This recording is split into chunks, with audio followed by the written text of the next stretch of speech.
morning, fellow Southern Cameroonians.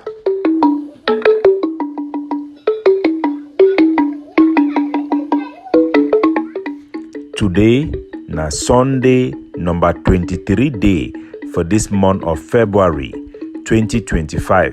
My name na Capo Daniel, wuna own countryman, sense pass king, Lukong. Wuna welcome to another episode of our daily podcast, a program where they bring una the truth, where they bring una meaningful information, fact-based analysis for help we as we waka for this journey to our freedom, to the freedom of the people of the Southern Cameroons. Good morning, our people at home and abroad. I bring una liberation greetings. We start today with sad news. Say the vice chair of PRAP, Dr. Gabila, he don't resign and would not accept a resignation letter. I go read a resignation letter for all our country people them, make them hear. The letter it be addressed for PRAP, dated on the 23rd day for this February, that means today, resignation from position of vice chair of PRAP. I wish to thank you for the opportunity you have given me to serve as the vice chair of PRAP.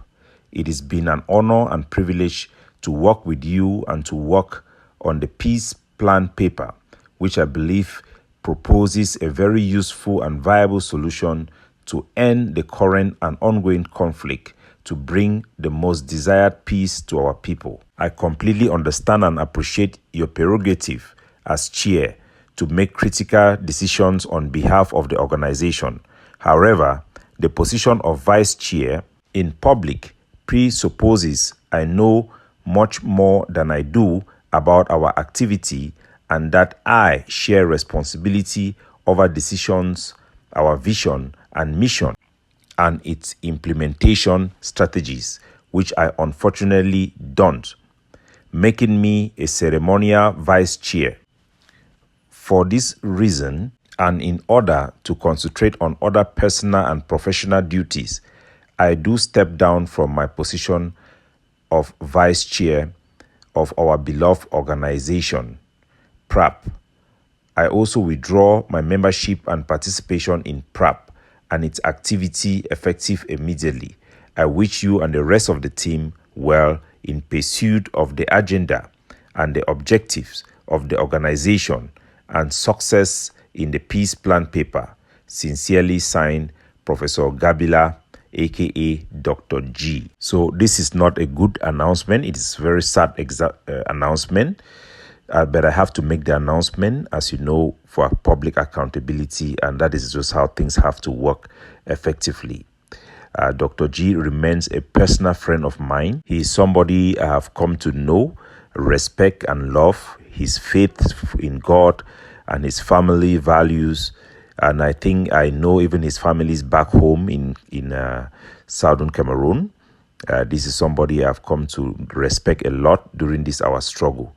I want to advise all my supporters and followers to continue to cheer him up in any endeavor he does and to trust him completely as he goes about his way. And he's a great personal friend, as I've said, and a wonderful man in his private life, and we have shared a lot. He will be greatly missed in our former discussion in PRAP and in other international engagement, but I will always reach out to him for advice and also receive his input whenever he reach out to me. We will continue to engage as we have always been, even before PRAP, and it will always be like that, even as people from Boyo. So I want to salute him. And I also want to read to our people my official response to Dr. G, and I will read it as follows. Professor Gabila Fortung, former vice chair of the People's Right Advocative Platform. Dear Professor Gabila, I acknowledge receipt of your resignation as vice chair of PRAP and your decision to withdraw your membership and participation in the organization. While I regret your departure, I respect your choice and sincerely thank you for contributing, especially in shaping and advancing the peace plan paper as a viable solution to end the ongoing conflict. Due to the nature of our struggle and in the face of an ongoing armed conflict, security concerns do not permit certain sensitive elements of the network I have built over the years to create PRAP to be shared. Certain aspects of my role as chairman will remain classified and can only be disclosed on a need-to-know basis. However, no aspect of my engagement or rationale has ever been withheld when clarity or further information was requested by you or other members of the executive of PRAP. Leadership is often inseparable from personal responsibility, and while most members of PRAP may not be intrinsically involved in every decision, the organization continues to operate in a war environment where discretion is paramount. Today, PRAP stands as the leading and fastest growing organization within the separatist movement. This success is not mine alone. It is credited to all of you and many anonymous individuals who provide input into my leadership. Since PRAP was created, our approach of directly engaging Cameroon government have changed the life of our people. We have secured an end to reprisal attacks against our community from the Cameroon army and brought pragmatism into the movement, ensuring that discussions are based on realities. We will continue with even greater determination to pursue a negotiated settlement and a non-violent approach to conflict resolution because it is the right thing to do. I will remain personally responsible for PRAP during this wartime, shielding its members through this model of leadership while ensuring they continue to give their advice and input. I sincerely hope that even after your resignation, you will continue to contribute your insight and perspective as we push forward. My commitment and dedication remain unwavering to those who have placed their trust in my leadership, including those who have made the ultimate sacrifices for our people's cause. This commitment will never waver. We must all stand for what we believe as though it depends upon us alone.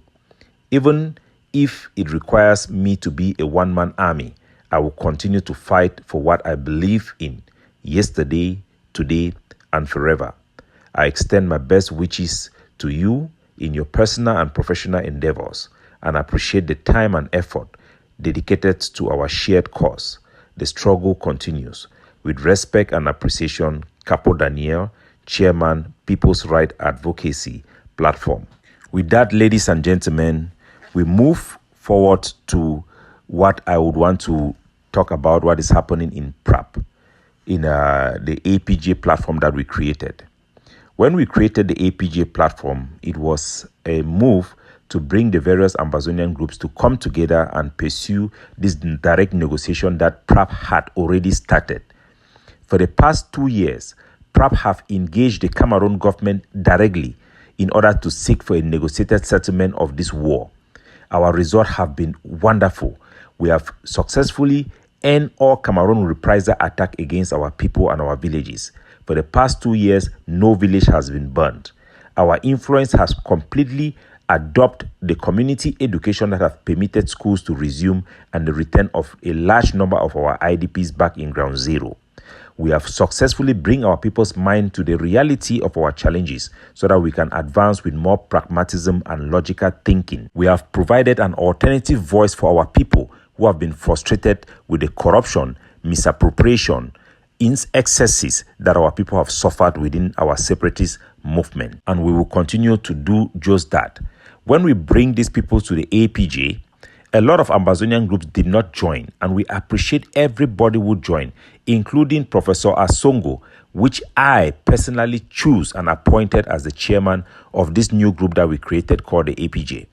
His appointment was confirmed by the President of the Republic of Ambazonia, Dr. Florentine, who also doubles as the executive leader of the IPOA, the indigenous people of Ambazonia, and the representative of the refugees and IDPs in Cameroon, Dr. Jojo.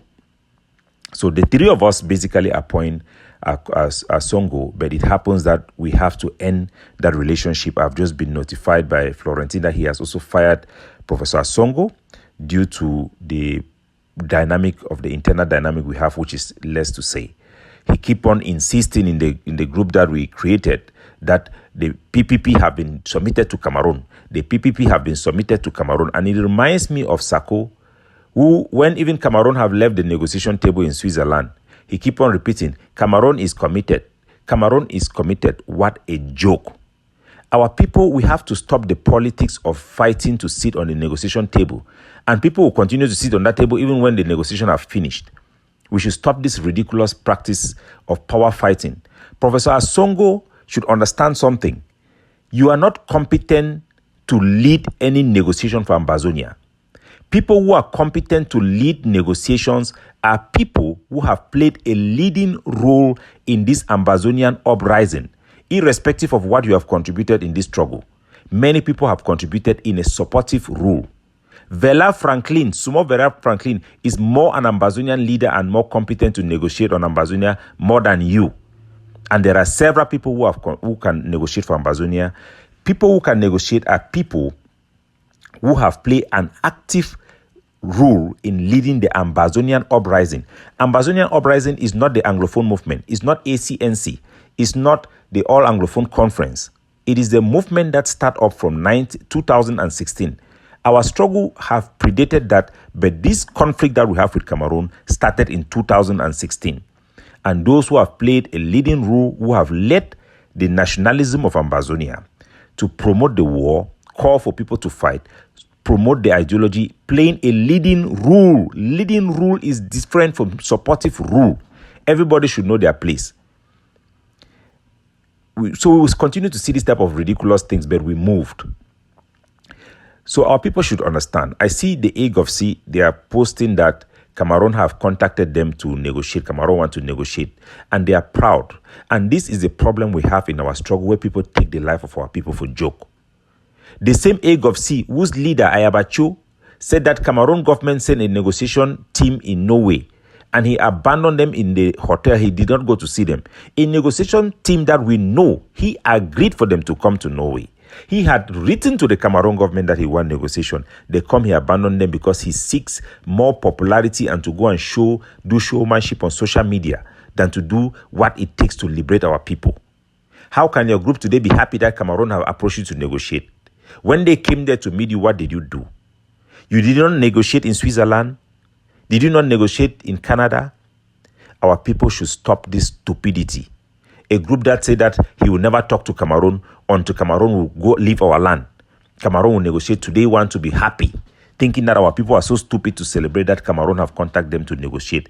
If that is indeed the case, this is my advice to Mumu Lucas, to Woman Rapper. Woman Rapper is the name Ayabacho used to call the vice chair of AGOVC because he's a good-for-nothing person. Look at it. This is my advice to all Ambazonian leaders. I'm not talking to Ambazonian followers like Mumu Lucas. Leaders, those who have played a leading role to promote our struggle, to recruit soldiers, to send people to war and advocate the nationalism through social media. These are Ambazonian leaders. We know all of them. We are not more than 10 of us, or more than 20 of us. There are many people who have led in their own ways, but people who stand in front to lead. This is my advice to the AGOVC. If you have been contacted by the Cameroon to negotiate, this is my advice to Akwanga. This is my advice to Sako, to Chris Ano, to Mark Barata, and anybody who have played a leading role in this struggle. If you have been contacted to negotiate by Cameroon, take it seriously. Go and make a case for our people. Go and negotiate and bring us a good deal. Our people don't give a F about whoever negotiate. What they want is that Ambazonian should have a separatist leader that can bargain from them with Cameroon and end this madness of a war and make the necessary concession that is needed to end the war. We will not have the recognition we want for the declaration of our independence by Seseko Ayok Tabi. Yes, those of us who led this struggle to teach our people to embrace the fact that we are independent because Seseko declared our independence, and whatever justification we use, we have the responsibility to bring back to the people who are suffering from this war the solution. We were right to do what we did because of the calamity Cameroon was bringing upon our people. But we cannot neglect our responsibility to bring solution simply because we are caught up in our own logic and our own argument. We should put the people first. If Ayabacho, Akwanga, Ebenezer, whoever bring a solution, I will embrace it and I will support it. Even Mumu Lucas, even though he's not competent, we will embrace it and support it. But our people should stop being played for fools by social media diplomacy. People who go to meeting, when meetings are taking place, who drag diplomats at the corner and take pictures to come and deceive our people to sell a false hope. We all know the reality and we must face the reality. That is bravery. Bravery is not to create your own cocoon and bring your own zamzams inside your occultic group to be perpetrating the oppression of our people and tyranny and suffering of our own very people. With that said, fellow Ambazonians, we will continue to engage and continue to make sure we deliver on the promise we made over a year ago to bring direct negotiation with Cameroon. This is our commitment, and we are dedicated to do that because it is the right thing to do. If we fail, we are going to come to you and tell you that we have failed. For now, things are going good. We have had some drawback, because we have tried an approach which have failed. And for us, APJ do no longer exist as an organization. We created it. The peace plan paper is our initiative. And those who are fighting, their idea is that this struggle not only for go negotiate, will continue to be doing those old tricks of creating fake organizations that do not exist in reality just for the purpose to negotiate. We must come to reality, and we are getting there. Every day we learn. So, fellow Ambazonians, I want to also respond to a letter by a post made by Abdul Karim, our beloved brother in prison, about Dr. Cho Ayaba. And I will read his post and then I will reply to him as well. The post is signed by Abdul Karim, dated 23rd of this February. It writes, "They call you terrorists because you reject and resist their imperialism, and then they kill you because you didn't kill them. Yet you are the victim, but they strip from you the right to be seen as one. Even when you are whipped worse than a horse, dare you not cry? No one deserves to live if they are not prepared to die. Life is worthy of living when you can fight for it. Dr. Cho, I stand in solidarity with you and all Southern Cameroonians raided and jailed by the collective West and occupying regime in Yaoundé." Signed, Abdul Karim. My response to Abdul Karim Ali. Dear beloved brother Abdul Karim, accept warm greetings and prayers for your freedom from prison. You don't belong to prison, and those who put you there deserve worse than imprisonment. Abdul Karim, no one can claim solidarity with our people while defending individuals who have inflicted immense suffering upon them. You speak of Ayabacho as though he is a victim of political persecution, yet his action against the very people he claimed to fight for are well documented and undeniable. His imprisonment is not about the Ambazonian struggle. It is about the crimes against Ambazonians. Ayabacho is the only so-called revolutionary leader I can recall in the war who have openly declared that he will not respect the Geneva Convention, justifying his stance by claiming that Cameroon does not respect them either. That is not the mindset of a liberator, but of a warlord who sees no moral boundaries in warfare. His outright rejection of the international humanitarian law has endangered our people, given the enemy every justification to commit war crimes against us while further isolating our struggle from the international support. He has publicly called for the kidnapping of innocent Francophones to be used as bargaining chips for prisoner exchange, knowing fully well that no such exchanges would ever take place. His orders were not about securing the release of our detainee, they were about creating a cover for a widespread kidnapping for ransom, which has become the defining criminal enterprise of his ADF forces. This is not speculations. it is public knowledge, a reality that our people have suffered firsthand. For over 2 years, Ayabacho have locked the Bamenda-Bengui Road, a lifeline for thousands of civilians, causing immense hardship. This reckless action directly led to the death of a pregnant woman who could not be rushed to the hospital in time in Bamenda. Every activist, community leaders urge him to lift the blockade, but he refuses, even stating in an interview that he did not care about the consequences.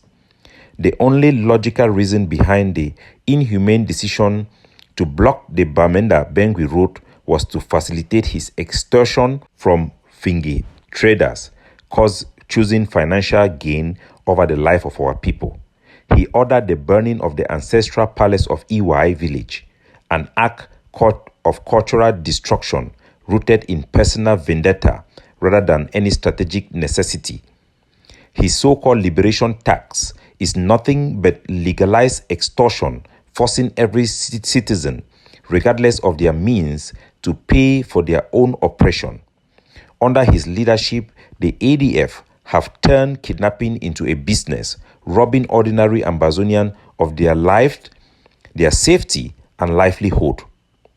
He sabotages the Canadian-led negotiation, which could have secured the release of over 1,000 Ambazonian prisoners of war.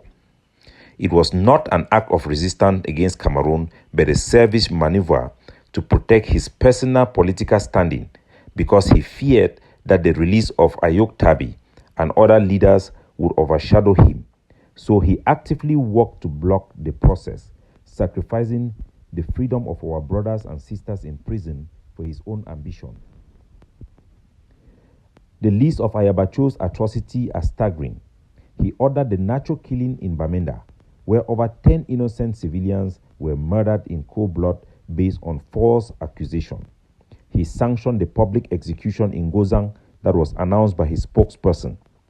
Despite independent investigation, including a report from Human Rights Watch clearing the victim of any wrongdoing, he imposed reckless and unsustainable policy of changing taxi colors, despite the warning from nearly all Ambazonian activists that it would fail. As a result, over 14 taxis were burnt down in Bamenda by his forces, and at least 4 taxi drivers known to have been killed in the course of enforcing this reckless and useless policy of Ayabacho. Every appeal for him to reconsider this dangerous policy was ignored and rejected by him.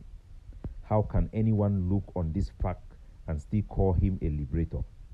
Despite his articulate promotion of Ambazonian nationalism, his crime far outweighed any good he has ever done for Ambazonia.